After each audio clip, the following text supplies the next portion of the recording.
அருட்பெருஞ்சோதி அருட்பெருஞ்சோதி. தீபத்தின் சார்பாக எல்லாருக்கும் ஆன்லைனில் அனுப்பியிருக்காங்க. எல்லா மக்களுமே அகல் பாராயணத்தை எழுதியிருக்காங்க.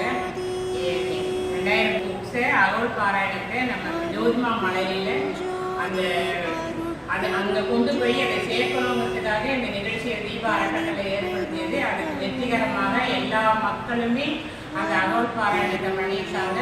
அதில் ரொம்ப தீபம் சார்பாக என்னோட வாழ்த்துக்களும் நன்றியும் தெரிவித்துக் கொள்கின்றேன். அறிமுகம் இல்லாத ஒரு பெண் இந்த இடத்துல வந்து இந்த கார்டில் எழுதியிருக்க அகல் பாராயணம் 1596 வரிகளை எழுதியிருக்க சார்பாக இந்த பெண்ணுக்கு இது எங்களுக்கு வந்து ரொம்ப என்ன சொல்றதுன்னு தெரியல. அந்த அளவுக்கு மகிழ்ச்சியும் சந்தோஷமும் தீப சார்பாக என்னோட நன்றியை தெரிவித்து